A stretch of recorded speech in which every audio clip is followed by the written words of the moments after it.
Good morning, Good News Chapel. So good to be with you, and especially on this Christmas Sunday and also our fourth Sunday of Advent. It's interesting. I was thinking how during this time of year, we hear a lot about the theme of peace. It's on a lot of Christmas cards, it's on a lot of commercials, it's on a lot of songs we hear. All we are saying is give peace a chance and for peace on earth. And not only do we hear it a lot, but I think we sense a real ache in our hearts for peace as we look at the international news of wars and conflicts between different ethnic groups and cross-cultural tensions, as well as within our own country. And also, I think, a longing for peace within our own families. This time of year, a lot of that stuff, as families gather, a lot of those old wounds can get stirred up where there's unresolved conflicts with family members. And then ultimately, kind of a lack of peace within ourselves, within our own hearts, as we feel maybe even this time of year, it seems to increase the gloominess we feel of maybe people we've missed and loss, thinking about it back on our lives and regrets, depression and anxiety and just sorrow can fill in. And so we feel this lack of peace even within ourselves, this division within our own bodies, so to speak. And it's interesting that while we talk about and long for peace, this time of year ends up being perhaps one of the most hectic and frazzled and busy times of year. And it's almost at odds that we talk and long for peace, and yet we don't really give ourselves much time or room to really experience peace. And we bring this theme up because it's actually the fourth theme of Advent. We've been using one verse from the book of Isaiah to kind of outline our whole month of Advent, and that's Isaiah 9:6. And if you recall, it says this: "For to us a child is born, to us a son is given, and the government will be on his shoulders, and he will be called Wonderful Counselor, Mighty God, Everlasting Father, Prince of Peace."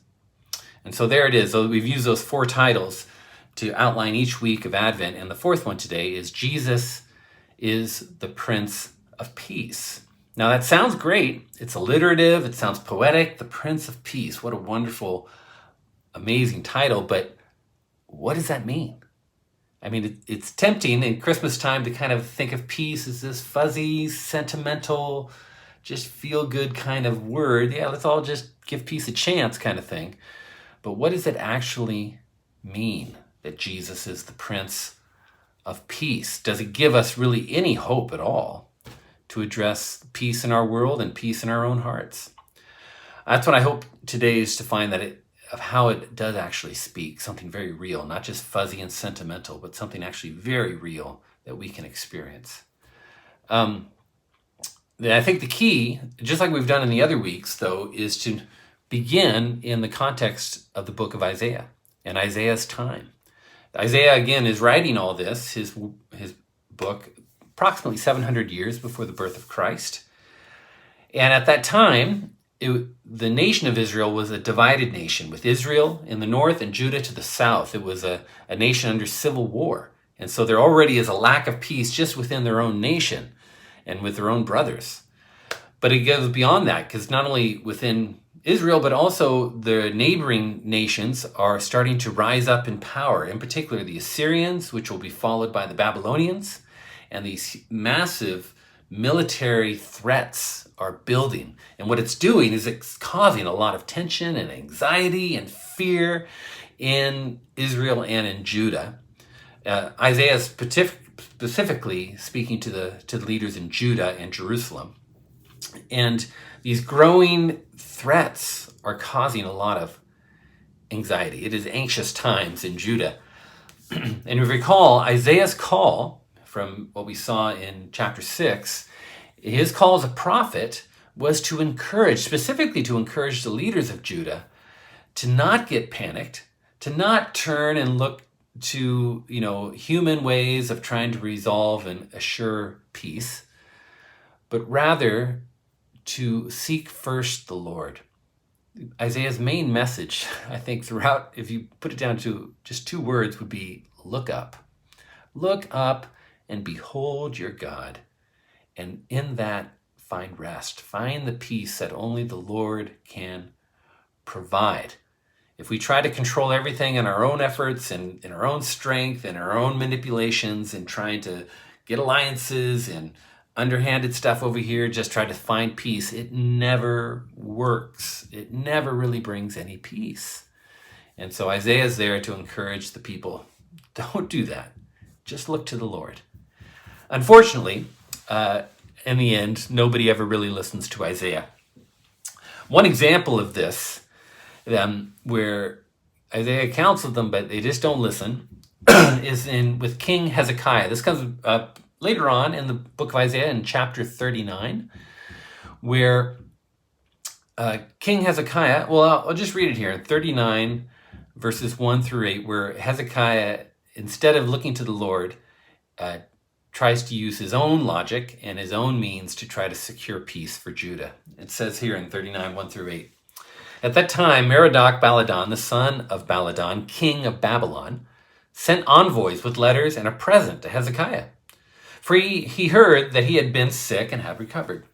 And Hezekiah welcomed them gladly, and he showed them his treasure house, the silver, the gold, the spices, the precious oil, his whole armory, and all that was found in his storehouses.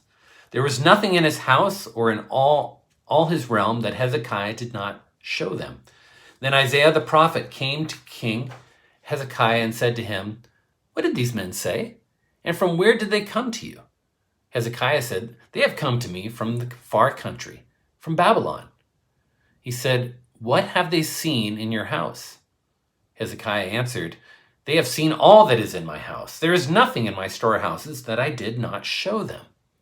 Then Isaiah said to Hezekiah, 'Hear the word of the Lord of hosts. Behold, the days are coming, when all that is in your house, and that which your fathers have stored up till this day, shall be carried to Babylon. Nothing shall be left, says the Lord. And some of your own sons will come from you, whom you will father, shall be taken away, and they shall be eunuchs in the palace of the king of Babylon.' Then Hezekiah said to Isaiah, 'The word of the Lord you have spoken is good,' for he thought, 'There will be peace and security in my days.'" And I think Hezekiah at the end there, pretty misguided in his opinion of what Isaiah has just said. Hezekiah, though, his folly, is by thinking that welcoming the son of the king of Babylon and the envoy who have come, welcoming them in and just freely showing them all the treasure inside the temple and all the storehouses, all the wealth, all the things in the temple. And Hezekiah thinks that by doing this, he's kind of garnering their friendship and that he will secure peace with this growing enemy empire. But Isaiah says that's foolish. And let me tell you what's going to happen. And Isaiah prophesies, and he prophesies accurately, that there's going to come a day in the future where Babylon, now that they know all that you have, they're not going to think about making you an ally. They're going to come and attack you. They're going to come and steal all this. They're going to come and ransack the temple, destroy the temple, and in fact, take all the people back in exile to Babylon, including your own sons, Hezekiah, and some of them your own sons are going to become eunuchs in the palace of Babylon. What you have done is foolish. And Isaiah is basically saying you should have trusted the Lord for peace. And yet, Hezekiah, you're continually looking for your own logic, your own manipulations, your own maneuverings to try to secure peace in your own strength and in your own wisdom. And it doesn't work if you would have just trusted the Lord. And true to Isaiah's word, Isaiah is a true prophet because everything he says comes to pass exactly as he says. That in the year 586 BC, Babylon invades Judah. They plunder the temple. They destroy the temple. And they carry almost all of the people back in captivity to Babylon for 70 years, just as Isaiah had predicted. Now, early in the book, before these things happen, but Isaiah prophesies and he sees that they are going to happen, Isaiah pictures the nation of Israel as a mighty tree that has now been chopped down. And all that's going to be left of Israel and Judah is a stump. And not only just a stump, but it's a stump that's going to be burned and charred to a crisp. And the exile, as Isaiah says, is meant to be a purifying fire that will burn away all that is worthless in Israel. And so this exile that's going to happen to both, first to Israel and then to Judah, in both senses are a kind of not only judgment, but really kind of a purification. And meant to, hopefully, the hope is that once the people from Babylon return from exile 70 years later, that exile will have taught them a lesson, that they will come back in repentance of their sin and their rebellion and their idolatry, and that they will now be led to become the servant of the Lord. This is the word that's used, that Israel will become the servant of the Lord and get on board with God's agenda to proclaim his goodness and his mercy to the nations and to bring about his kingdom of everlasting peace and harmony. But even after the exile, it doesn't work. The people are not changed. Their hearts are just as hard as they were before the exile, and all they want to do is complain and accuse God of not being fair. And so eventually God, through the prophet Isaiah, tells them, okay, you are no longer going to be my servant. You are now disqualified to be the servant that will bring about my kingdom. So now what? Well, Isaiah holds out hope. And he declares, again, going back to that image of the stump that was Israel, the burned, charred stump. Isaiah declares that out of this stump will come a holy seed, or an offspring, or a righteous branch is going to sprout out of this stump. And early in the book, you're left kind of wondering, well, who or what is this holy seed? Who or what is this righteous branch? And despite the people's unfaithfulness, God plans to establish an everlasting kingdom of peace and salvation that will not be thwarted. God says, I'm going to do a new thing amongst you. And Isaiah assures the people that a day will come when all of God's covenant promises will come true. He reminds them that God, first of all, has promised to provide a king through the line of David. And you can go back to 2 Samuel 7 to see that prophecy, that a seed from the line of David will one day reign forever on God's kingdom. And that this eternal kingdom of peace for God's people this king will also lead his people into faithful obedience to God's laws. Go back to Exodus 19 and all that God required of his people. And yet they weren't able to do it. We can't. But this coming king will empower his people to live in a joyful obedience to all of God's laws. And finally, as promised to Abraham, this kingdom is going to be a blessing to all nations, all peoples, all tribes, all tongues are going to become and gathered at the New Jerusalem that Isaiah calls it, kind of the redeemed creation. And they will come, the peoples will come to learn and worship the Lord in unity and harmony. This goes back to Genesis 12. And it's clear that this new servant of the Lord that's mentioned later in Isaiah is in fact the same. It is the holy seed. It is the righteous branch that is prophesied earlier in the book. And that this servant, who is called Emmanuel in chapter 7, God with us, is also the child who's mentioned in Isaiah 9:6, who will be born and have the governments upon his shoulder and will be called Wonderful Counselor, Mighty God, Everlasting Father, the Prince of Peace. It's this child who will be the servant of the Lord and will come to bring about God's eternal kingdom and bring peace among the nations and gather all peoples as one family in worship. All of God's promises and all the fulfillment of all that he has said will be fulfilled in this servant of the Lord. Now this is good news. This is the new thing God said he's going to be doing, that this servant who is coming, who will fulfill all things. However, there is one really shocking detail that comes up in Isaiah about how this servant is going to achieve all this, the means by which all of this is going to come to pass. You might think, well, the servant of the Lord will show up and he'll be some majestic, awesome, beautiful, buff, mighty warrior who's going to show up and crack open a can and just kind of bring God's kingdom about like that. But that's not the case. In Isaiah 53, Isaiah gives the shocking information that this will actually be a suffering servant. This servant will be known by what they're going to suffer, and that God's kingdom is going to come about through the suffering of this servant. He will be mocked, he will be beaten, he will be killed by his own people, and all as an atoning sacrifice. I'm just going to read this morning Isaiah 53. We're going to just read it at 3 verses at a time and kind of just take a very brief break in between each one to kind of comment about this suffering servant. So Isaiah 53 verses 1 through 3, let's start there. Isaiah writes, "Who has believed what he has heard from us? And to whom has the arm of the Lord been revealed? For he grew up before him like a young plant and like a root out of dry ground.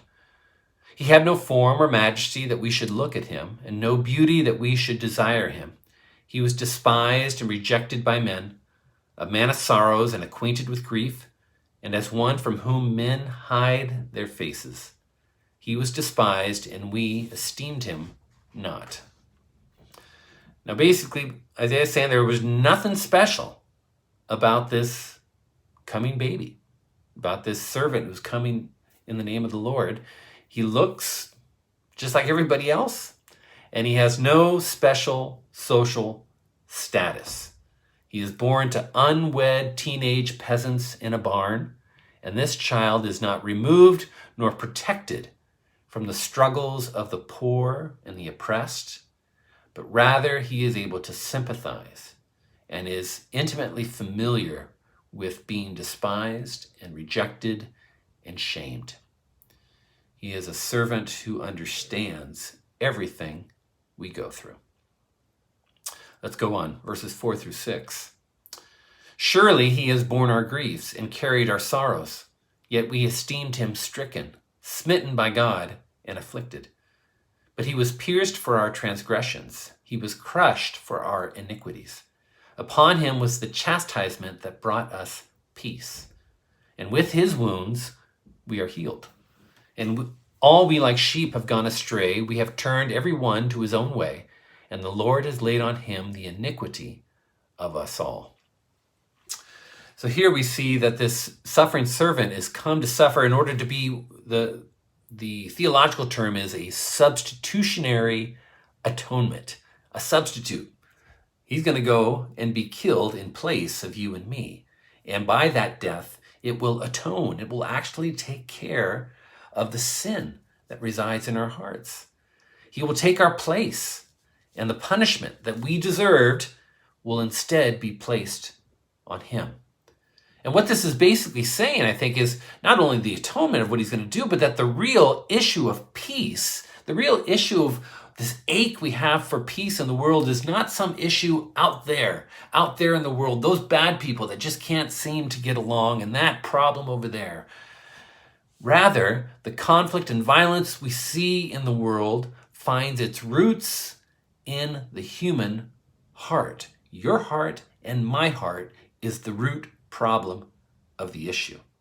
And that is what the Lord has come to deal with. He's not just dealing with the exterior. All that stuff will take care of itself in time. But he has come to do the root work, where it all starts, which is in the rebellion and the sin and the darkness of the human heart. And it's the atoning sacrifice that brings us peace with God, so that in turn it can begin to flow out in our peace in our relationship with others and peace within our own soul. Let's move on. Verses 7 through 9. "He was oppressed and he was afflicted, yet he opened not his mouth. Like a lamb that is led to the slaughter, and like a sheep that before its shearers is silent, so he opened not his mouth. By oppression and judgment he was taken away. And as for his generation, who considered that he was cut off out of the land of the living, stricken for the transgression of my people. And they made a grave with the wicked. They made his grave with the wicked and with a rich man in his death, although he had done no violence, and there was no deceit in his mouth. And here, though completely innocent and having no sin of his own, the servant is not going to protest his arrest. And he will keep silent through his trial. And he will be slaughtered as a sacrificial lamb. And then he will be buried. Surprisingly, he's not buried in a common mass grave with all the wicked. He's going to be buried in a rich man's tomb, in the tomb of Joseph of Arimathea. All of this, as we look at all these details that are coming up here in Isaiah, you can tell he's just seeing ahead the final Passion Week of Christ. It's a picture of Easter. It's easy to be sentimental about peace at Christmas time, but the fact is that the peace of God comes at a great cost, and it comes with blood, and it comes with a cross. Easter and Christmas are inexorably bound together. Our peace, the only way of peace, is won for us through a bloody cross. Let's finish this up, verses 10 through 12. Yet it was the will of the Lord to crush him. He has put him to grief. When his soul makes an offering for guilt, he shall see his offspring. He shall prolong his days. The will of the Lord shall prosper in his hand. Out of the anguish of his soul he shall see and be satisfied. By his knowledge shall the righteous one, my servant, make many to be accounted righteous, and he shall bear their iniquities. Therefore I will divide him a portion with the many, and he shall divide the spoil with the strong, because he poured out his soul to death and was numbered with the transgressors, yet he bore the sin of many and makes intercession for the transgressors.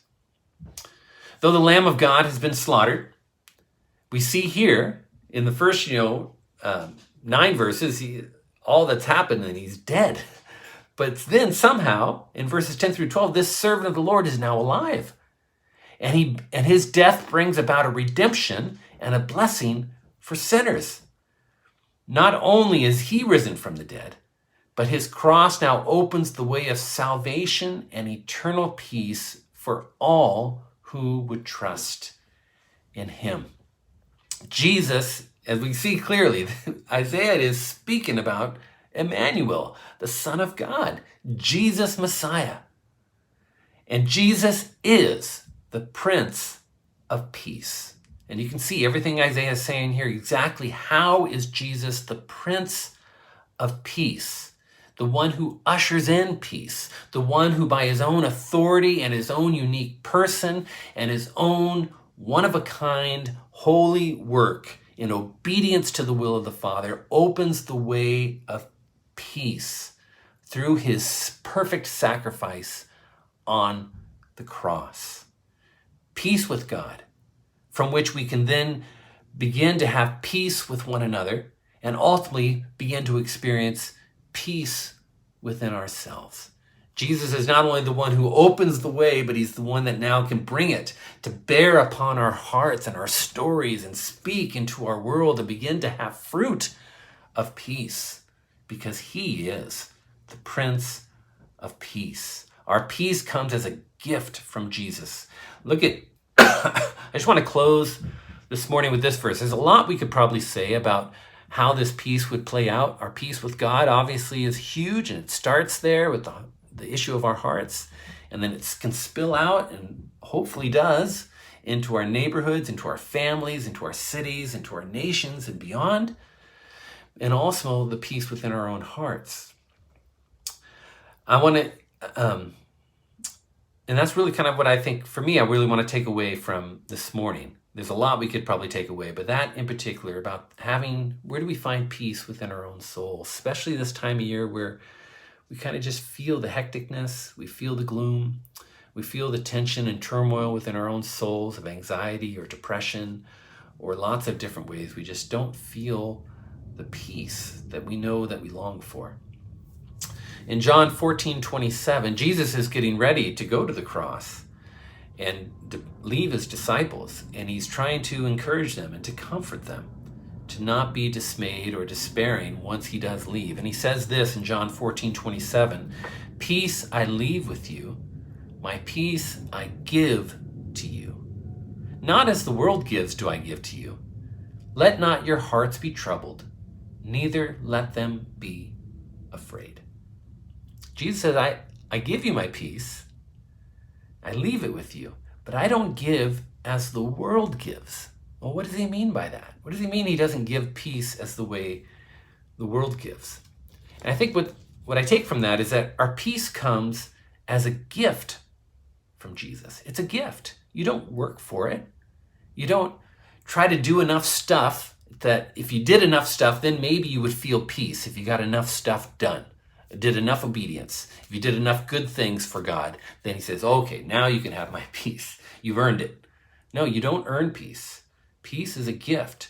Jesus is the one who has done the work. Jesus is the one who lived the perfect life of obedience on our behalf. Jesus is the one who goes to the cross and dies in your place and my place. And Jesus is the one who rose from the dead, by which we will all, if we have our faith in him, we too will rise from the dead. And it's all a gift. He does the work, and we trust in his work.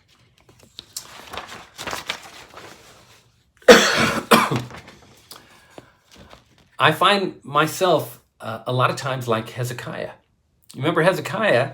He didn't trust in the peace that God provided. Instead, he's trying to think of his own ways. How do I manipulate things? How do I maybe invite this envoy in and impress them and try to impress people and get things done in my own way, my own faculties, my own efforts, my own thinking. And then if I can just get everything, if I can control everything, then I can feel peace. And I find that same kind of spirit alive in me all the time. For me, it's my to-do list. I keep these little 3x5 cards. My wife finds them all over the house. Every day I'm kind of making a new to-do list of what I need to get done that day and make my list and whatnot. And there's some value to that, no doubt. It's good to kind of, be clear what you need to get done for the day. But the problem is my to-do list becomes kind of tyrannical. I become almost enslaved to it. Because I'm thinking, if I could just get all of my to-do list done, if I could get everything on that thing crossed off, then I get to finally experience peace. And I'll have earned it. But if if you've ever tried to do that, if you're a person that keeps a to-do list as well, that you can get it all crossed off and you still won't have peace. There is always going to be more to do. It never ends. It never feels like I've done enough. And it's partly, the problem is really my own flesh that is trying to consistently justify myself, trying to affirm my worth and earn my salvation, so to speak, by what I do. And the flesh is never satisfied. The flesh is a relentless taskmaster that will always demand more and always demand bricks without straw. We are enslaved to the flesh. And it is only in Christ who comes and says, I give you my peace. You don't have to work for it. You don't have to earn it. You don't have to get everything crossed off on your to-do list today. You can have peace right now. Come and rest. There is no peace in trying to control our own lives. That is a lie. The flesh of man cannot bring about the kingdom or the peace of God. Rather, seek first the kingdom of the Lord and trust in his righteousness, and all these things will be added unto you as well. My prayer for us, and what I want to bid you today on this Christmas Eve, is let us behold the baby in the manger. And as we see him, we see also his cross that he has come to go to. And in that, may we today receive his gift of peace. It's already been won for you. And he invites us now to rest in the peace that has been won on your behalf. God bless you, Goodness Chapel. Merry Christmas.